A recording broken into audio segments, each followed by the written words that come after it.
shit for when we're chatting. Um, Hello, I'm Kate McKay, and welcome back to Survive to Thrive.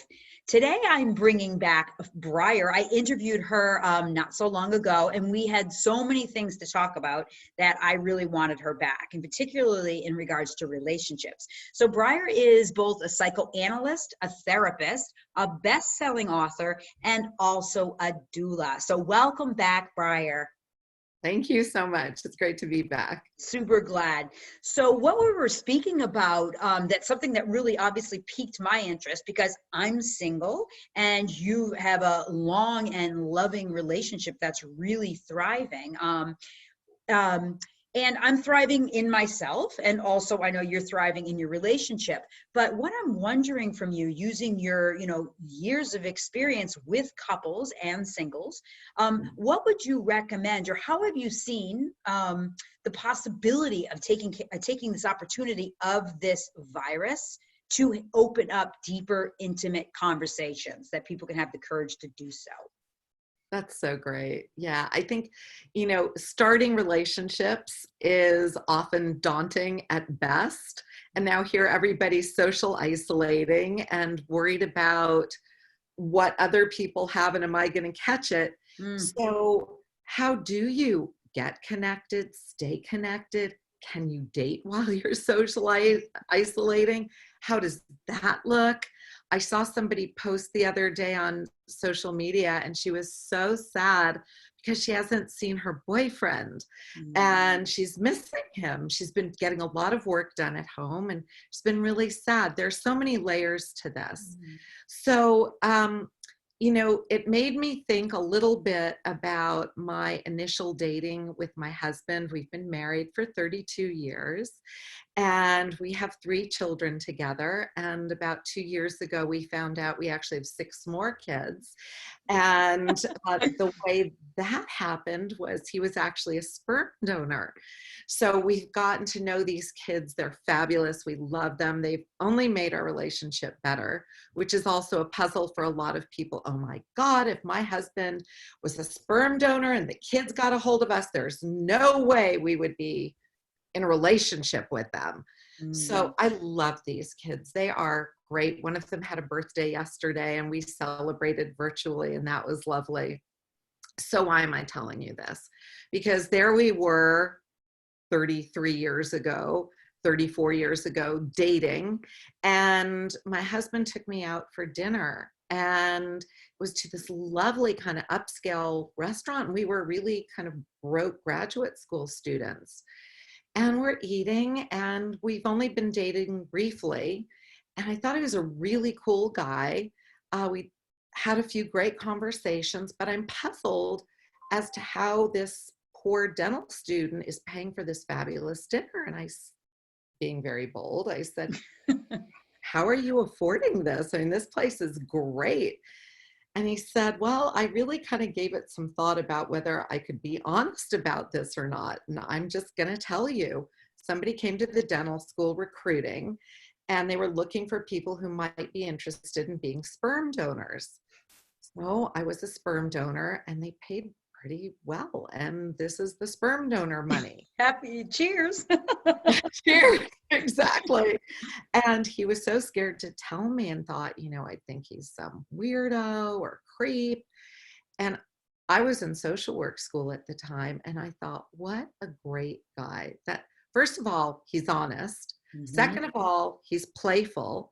And third of all, what a good thing to do for other people.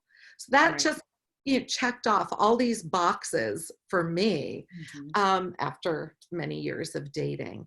And I think that's part of what's had our relationship thrive. We are playful together. He is definitely my best friend. I love my husband and we joke around, we're dental and mental and we take care of everything from the head up. But the truth is, I love his whole being. Why? Because we can be honest, because we can be significant, we can be playful, we can have a good fight. And what I mean by a good fight is we argue or disagree over subject matter. We don't take personal punches at each other. It's about the topic. Mm. Uh, which school should our children go to? What limits do we want to put on them? And if we disagree, sometimes we have to battle it out, but not because you're a jerk. Well, you're a bitch. That doesn't occur in our arguing. Yeah, that's beautiful. And it's awesome that you shared in our last interview how it was really an integral part of that was having parents who really cared about you and your thoughts and your experiences. So if you're looking at from that perspective, and I'm sure you see all different kinds of people in your thriving business, but what would you say to the very high percentage of people that didn't have that depth of love, both that your parents had for each other and in the marriage? And clearly it's hard work. I mean, you're not saying any of this was easy. I know this, but what would you say to the person that is either in a marriage right now, in quarantine, or in their, house arrest or whatever that is, and they're in forced to have conversations, and maybe they've been in a marriage a long term and there is no sense of intimacy? Yeah, that's a great question. And I think people do drift away from intimacy.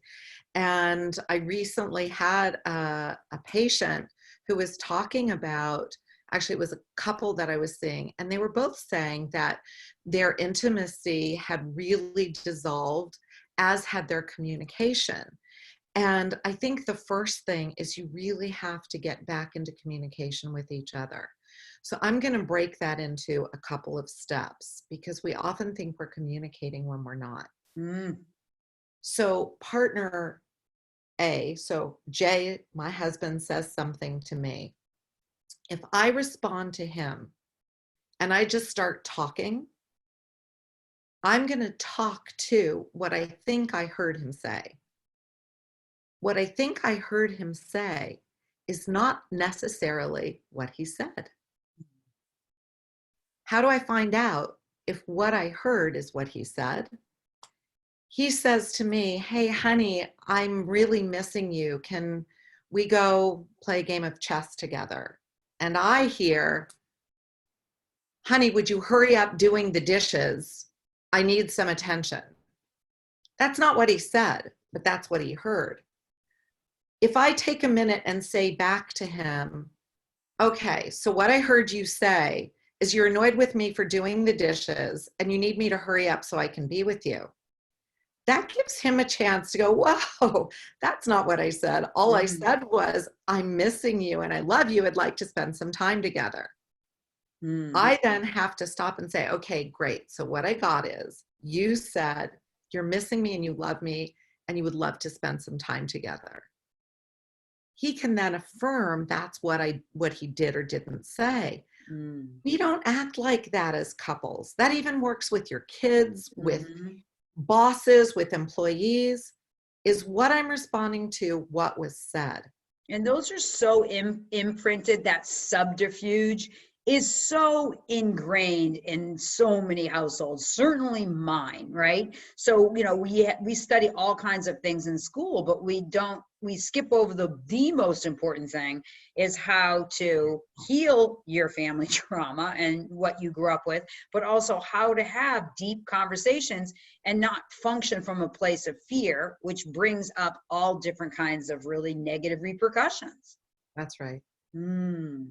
You really got it. And I think once you get into some practice of making sure you can hear each other and that what's being said is what's being said, you'll find that the intimacy does start to evolve.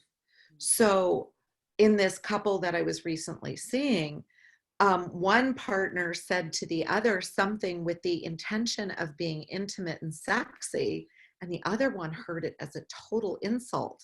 Mm. And so we had to go back over it several times for them both to realize this was loving and sexual and sensual, and there was a missed opportunity. Now, Mhm. what can you create going forward? Mm. Now, if you're listening to each other and if you're loving each other in the sense of communicating, so I hear what you say And now I can add something to the communication. I heard my husband say, I love you. I'd love to spend some time.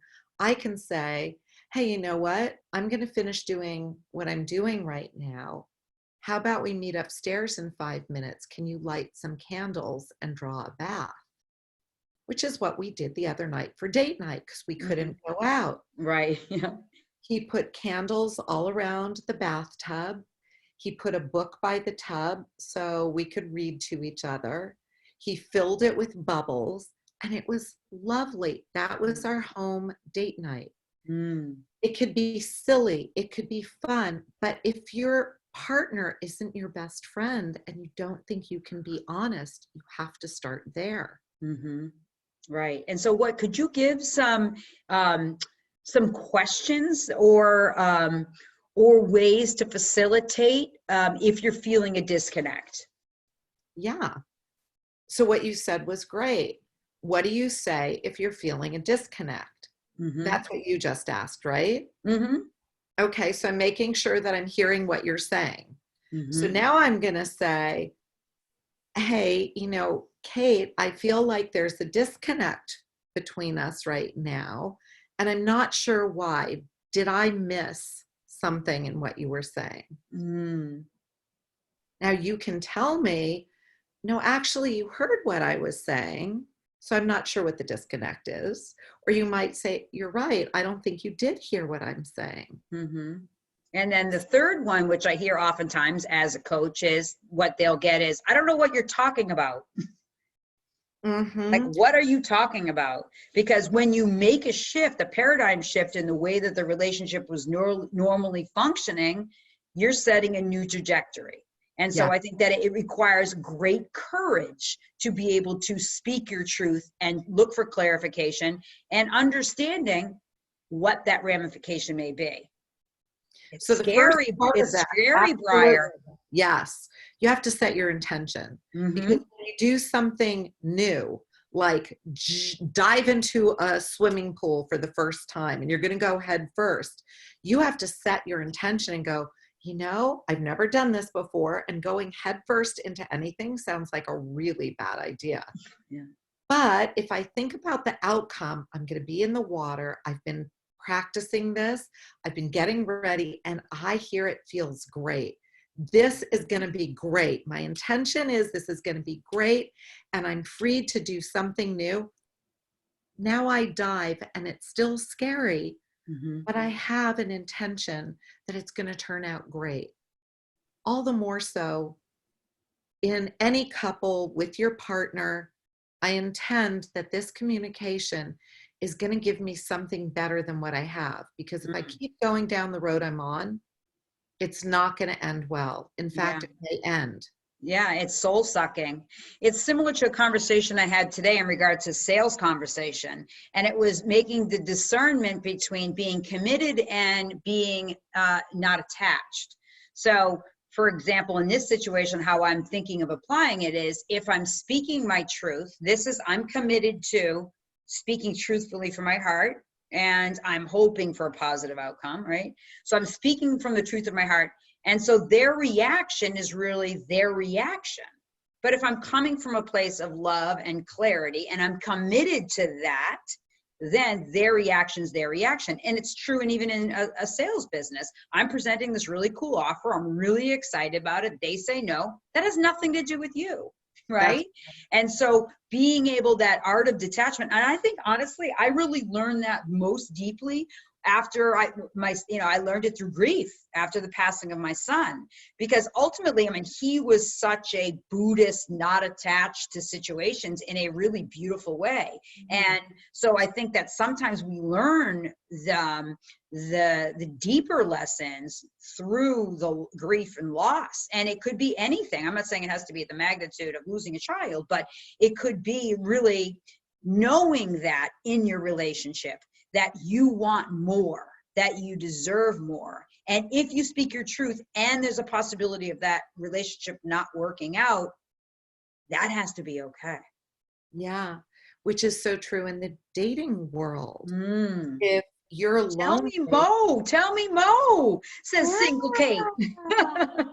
You know, one thing, and I think this is true all the time, one of my best friends had gotten divorced and she was ready to go online on one of the dating apps, but she was really scared.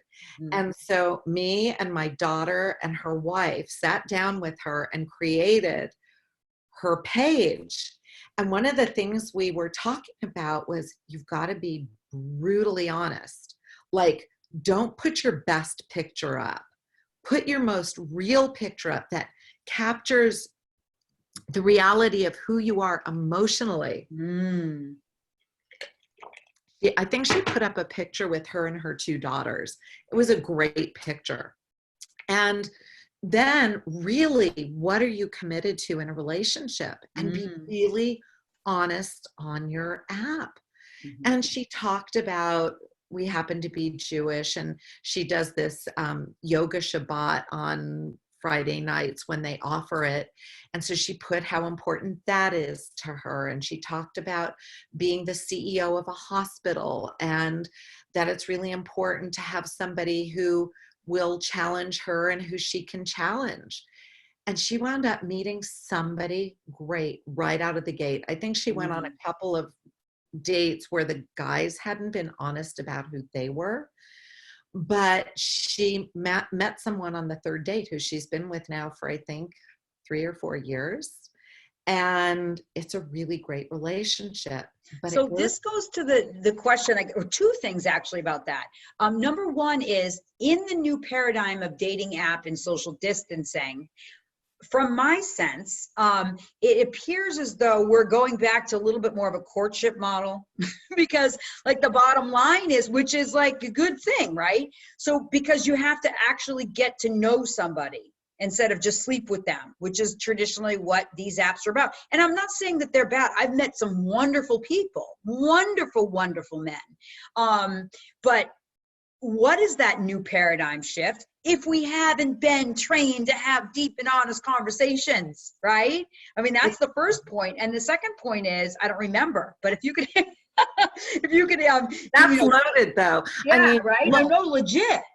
I think a lot of men won't own up to this, and a lot of women do. But that is, as soon as your body is involved, there is a lot of hormonal attachment that can cause fight or flight. It can cause premature connection. Yes. Sexuality too early in a relationship. I am a pretty free person, as many who will talk to you will attest, and I do a lot of sexuality work in my practice. But when it comes before love, if what you're looking for is love, you know, if you're not looking for love, do as you will. But if what you're looking for is a really meaningful relationship, you have to get to know each other. And I think social distancing, we talked a little bit about this the other day when we did the first interview, and that is the perverse benefit. Right now, there is a need to court. And I tell anybody who's using social media to meet people, you don't go someplace intimate with somebody on that first date. You meet at Starbucks or Coffee Bean. So not such a far cry to meet on Zoom. Have a Zoom call. Set up a time to do something together that you're both going to have a cup of tea. I wouldn't even suggest drinks for a first date.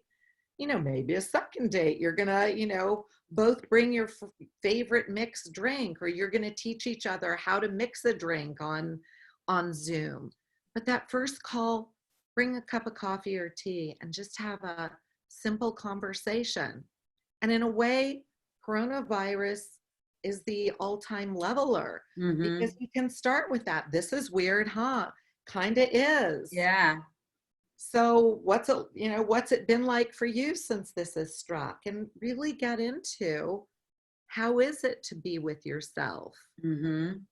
Right. And I wrote an article, how men experience grief and loss, that had a lot of really good play. And I think that the reason why it did is because I really brought up into the forefront how men and women communicate different, and how we can build that bridge. And I'm thinking, wow, this is the time. And I'm actually, Briar, to be honest, I have a lot of concern for men right now. Because I mean, anyone who's single or alone or in, compromised in any way, but if single men or people in general haven't had the skill set to develop intimacy, then this time when you're losing the biggies, you're losing your work, you're losing your sports, you're losing, your social connection from the gym. It's like, thankfully, as women, we're able to build messy and wonderful bridges, but not so true for men.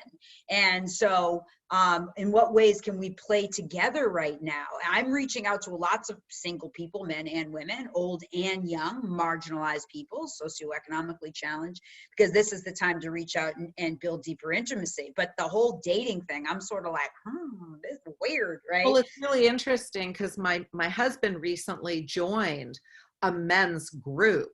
Nice. And since Corona's hit, they are Zooming almost every day. And this is a group for successful men who are committed to supporting their families and their businesses. Mm-hmm. And they are such a loving, articulate group of men. It's super awesome. I'm really excited for my husband. I think for men and women alike, but since you bring up the idea of men, I am a big proponent that we don't do anything in this life happily and well alone. That even when we are alone with the voices in our head. So it's important to get the voices in our head right. But as far as the external voices go, I'm a big proponent of accountability partners, somebody who you talk to on a daily basis to say, here's what I'm committed to doing today. I'm going to do my workout. I'm going to do my weights. I'm going to make a few business calls. I'm going to read a book. I'm going to get on a dating app, and I'm going to start a fire in the fireplace and binge watch something I've been wanting to watch. Right. But to go back and forth and share what you're going to do, what you did the day before, what did you and didn't you accomplish, and any feelings that are coming up about that. So right. I think that's important. I also think coaches, mentors, and therapists are really, really important. If you want to be an Olympic athlete, are you going to do it yourself? No. Right. You're going to have coaches.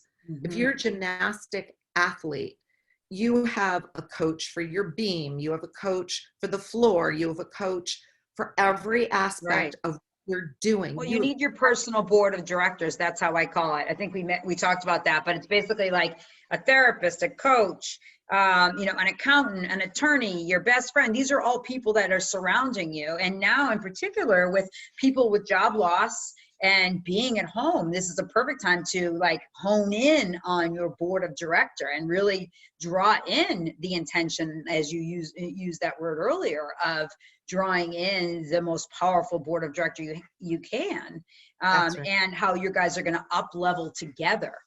Yeah. So when we're just circling back, if you don't mind, to the singledom, what are ways or questions that people, this can go for anyone, to build deeper intimacy? If you don't mind just giving some examples of that. Because I have a lot of single men and women friends, and there's a lot of confusion and fear around having really deep, honest conversation, or just opening up the floor to it. Yeah, I think in part, a problem is that we think of each other as so different. One of the things that I also believe is that I spoke about those inner voices before. Our inner voices are male and female, and recognizing that, knowing that when we're in a conversation with somebody who we are interested in, perhaps sexually, perhaps to have a long-term relationship with.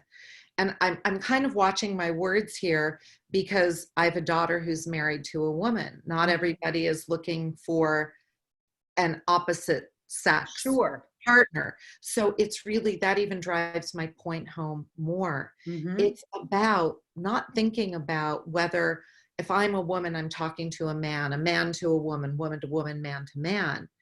It's being honest. It's asking the questions you would ask of anybody to get to know them. And Mm-hmm. if you kind of think they're cute and sexy, you can let them know that, you're really kind of cute. Tell me about yourself. What do you do? Right. It's as simple as that. What do Right. you do? How do Mm-hmm. you like what you do? Now, Mm-hmm. look, if somebody's telling me they don't like what they do, if they don't bring me up a notch higher, I'm done. Right. And Yeah. it's hysterical with my husband and I when we first met, and we were so over the moon in love with each other because we both raise each other up. We both love education. We Mm-hmm. love political difference. We love to challenge each other. Like I said, he might, shout out and say, honey, come in here. I've got the chessboard set up, or let's play backgammon. Or we go for walks and hikes. We're committed to our physical well-being, self-development, growth. We've both been in psychotherapy. Finding the like mind and being Mm-hmm. able to ask and being able to listen. And not settle, because I think that's the red flags are what people oftentimes look beyond. If someone is not, if they just keep saying, oh my gosh, my ex-girlfriend was this and that crazy and he was crazy, and that they're part of the crazy, right? That No, that's a flag. Or if they are always complaining about their work, or they don't do what they say they're going to do, red that's flag. And I yeah. think that it's okay to be able to say, hey, listen, you know what? One of my non-negotiables is people doing what they say they're going to do, or Mm, that people are lit up and love what they do. mm. If you're not happy with what you're doing now, do you have plans to create something fun? And asking open-ended questions. Mm-hmm. If somebody has a complaint, yeah, I just got out of a relationship. It was really difficult. I was really unhappy. Oh, really? So what have you done about that since then? What was your role in the relationship? Yeah, right. I Right. know I've been in bad Yep. relationships. Before I met my husband, I had been in serial relationships where I was mistakenly looking for little boys who I could help to get better. Mm-hmm. And I finally, after a 4-year relationship and living with somebody who drank too much and wasn't very nice to me, and I'd come home really excited because I got a bonus for something I had done at work. He would tell me to shut up because I was just making him feel lousy. Mm-hmm. I Wow. realized I've got to get out of this relationship. Mm-hmm. And when I did, I had to grieve the loss because I really did love him. Mm-hmm. And I got the coaching. Thankfully for me, it was from my parents to get Mm. psychoanalysis. Well, And that's what I had grown up with. yeah. So you know what, I love that what you just said is because relationships don't work out because there's not a lack of love. Oftentimes there's profound love.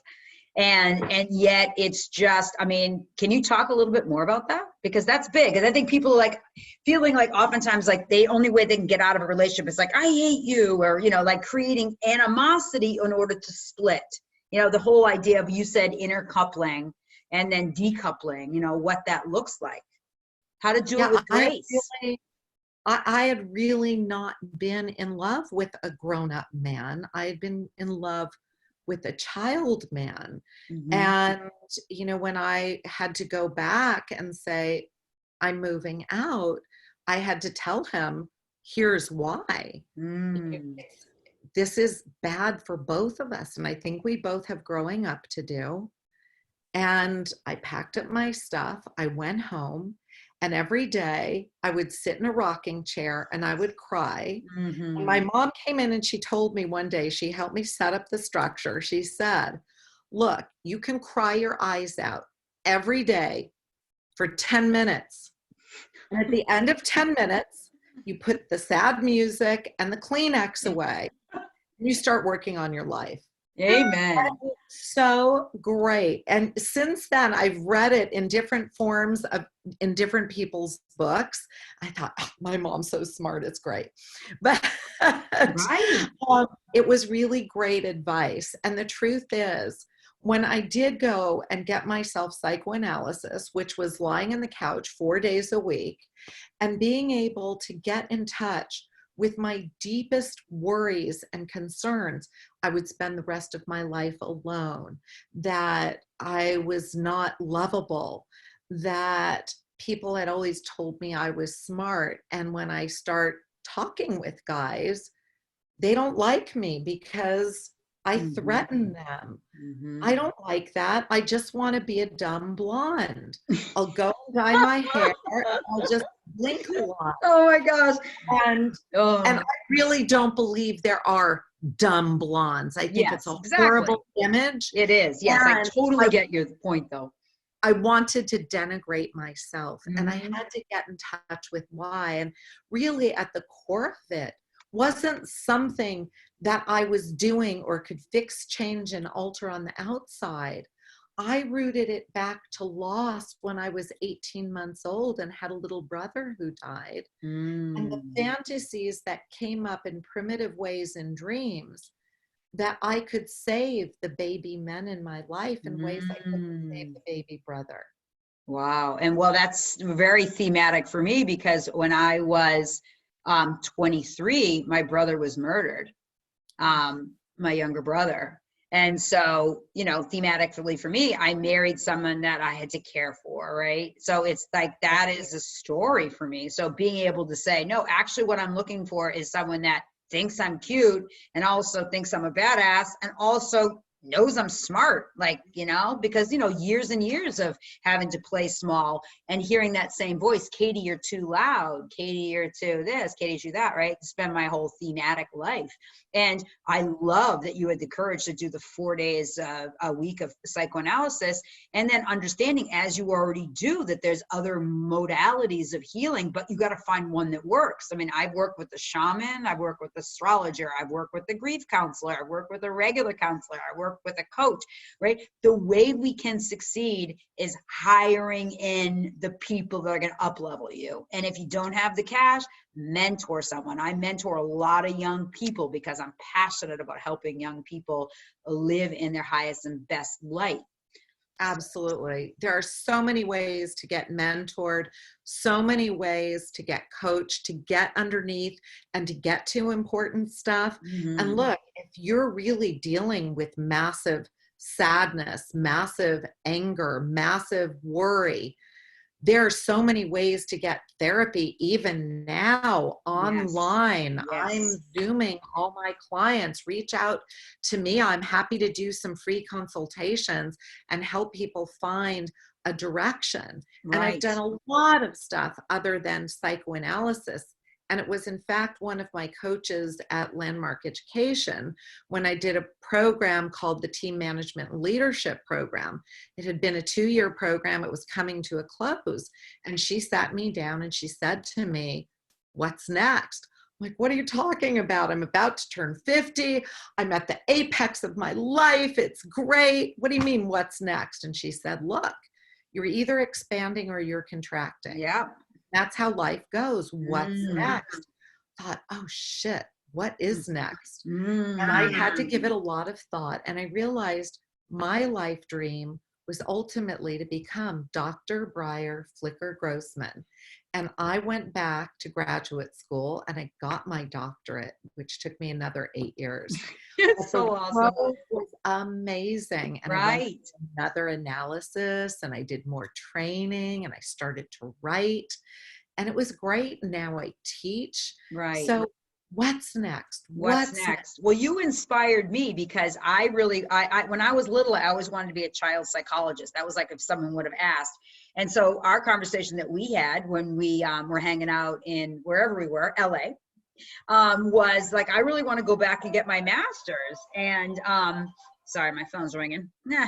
And so I just started my master's. So, I'm 56, going to be 57. So, why not? Why not be creative? And I think that I spend a lot of money on personal development. Like that's my budget line item. I don't need fancy underwear and, all these things. I Just do need fancy underwear. I kind of yes, like that. I that's gotta say. okay. That's okay. Well, you have a husband at home that probably appreciates it, but like really figure out your priorities. And for me, there is never a time that you can say, I don't have the money to grow. Because like you said, you're either healing or you're dying. That's really the spectrum. And choose to heal. And then you come into the growth phase, and that opens up such amazing gateways of awareness.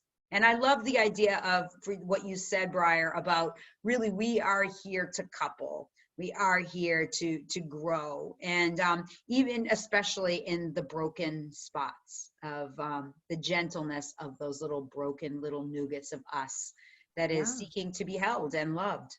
Mm-hmm. And we deserve it. Yeah, every single one of us. I mean, I love Mr. Rogers because of that.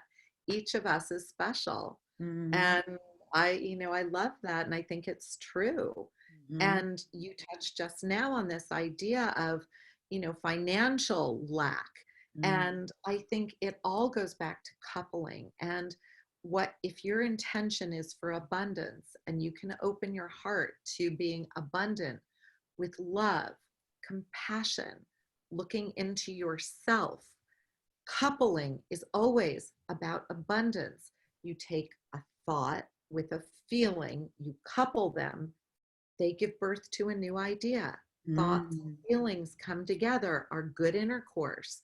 Men and women coming together, or women and women, men and men coming together in good intercourse, give birth to new creative ideas and ways of being. Creative ways of being at work give birth to money. I give in exchange for financial reward. So it's always about looking at where can you create more abundance and stands in your life for abundance, and it'll come back to you. Give to others what they need, and you'll get what you need. Right. So same thing with dating, marriage. Love each other. It's a verb. It's not an idea. It's not an adjective. It's not a noun. It's an action.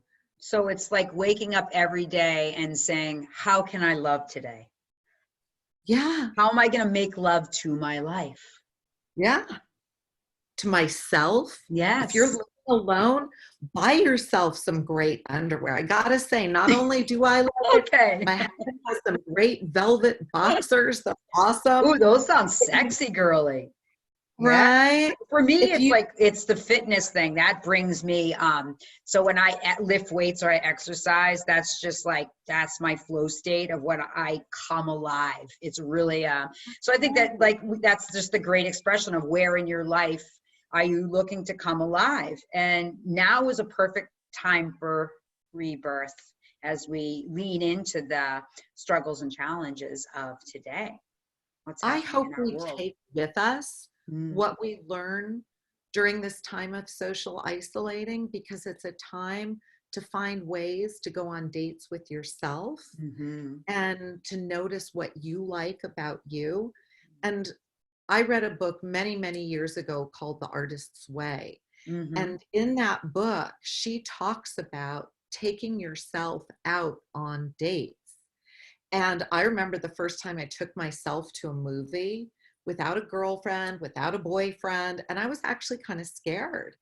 And I didn't know what I was scared of, but I realized it was sort of the quiet of being with my own mind and getting to know I'm okay. And I don't have to be okay because I'm with somebody or a group. I can be with myself. And to this day, my husband and I have alone time that we take away from each other. We have time that we are very much committed to. Even when we had little babies that needed us, we had date night. So it may be very short because we had a baby that needed us, but it would be time together, even if it was closing our door and just sitting down and talking about our day over candlelight. Right. Well, making the relationship a priority. And I'm sure that you hear this all the time in your work, that relationships are really geared towards in deflection of intimacy to the children. So I remember my mother always saying that number one, she always said, keep the mystery, whatever that meant. I was like, oh, really?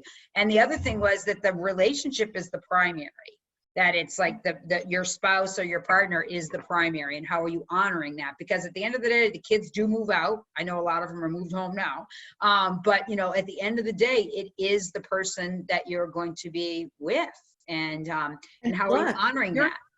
that's right. And if you're home right now and you have little kids and you're like, what are you talking about, relationship? Are you out of your mind? No, I'm not out of my No. mind, and I don't want you to be out of your mind. My husband and I read a magazine, an article in a Throw magazine when we had, I think our daughter at the time was 2, so our baby was like 10 months old at the time. And the article said, mood schmood. That was the headline, mood schmood. If Do it the anyway. babies are asleep, you grab each other, you run to the bedroom, and you say, I love you too. And you make mad, passionate love, whether you're in the mood or not. Mood You go, oh, that schmooze. was great. Pass the cigarette. And you get back to the kids. I don't smoke, by the way. That I was just kidding. No, I love it. So there are all sorts of ways to be playful and put yourself above your circumstances. We aren't our circumstance. We are who we say we are, and we are our commitment. And what you said earlier, get committed and don't be attached. You can be committed that you and your spouse are loving to each other, and you do your best and you take on the commitment. And if you screw up, don't be attached to it. If you say something that wasn't nice or was short in temper, you can self-correct and say, oh, I'm so sorry. I owe you kisses and hugs tonight. And practice that on yourself even too. It's like, I'm a classic self-berater. Historically, I've been classically a self-berater. So being able to say in the mirror to myself, wow, and finding a sense of humor in the anxiousness, like, wow, I'm like super cranky, like that wasn't nice at all. And trying and using the joy bubble. Yeah, use this, that, wow, like shift it. It's possible to shift and change. And I have to say, for the viewers out there, the level of self-loathing and self-doubt and self-reparation that I've had my entire life is something I've had to work on at a very deep level, even through my successes, and especially through my losses. So if I can do it, you can do it, is what I want to say, because there is no one that berates more than I did to myself. And if you want a really interesting exercise, go and stand at your mirror tonight. Before or after you brush your teeth, when you're getting ready for bed, look into your mirror and just stare at yourself quietly. No music, nothing. Take a deep breath in and notice what you're thinking and feeling. Don't tell yourself anything. It's not like, what am I thinking? Notice. Notice. What am I thinking? What are the thoughts? Are they kind? Are they mean? Are you critical? Can you find something to see in that mirror that you love about yourself? And before you finish that session with yourself, you can set a timer for 1 minute. If the timer goes off, look at yourself and just tell yourself you love you, that you love you. So important. 17 years ago, I had to make a difficult choice. I found out I was BRCA positive, which means I have a genetic mutation for breast cancer. It's actually breast cancer and ovarian cancer. And I thought, I never want to go through this again, even though we found my cancer at a very early stage. And the only real assurance I have is if I remove my ovaries and if I have a double mastectomy.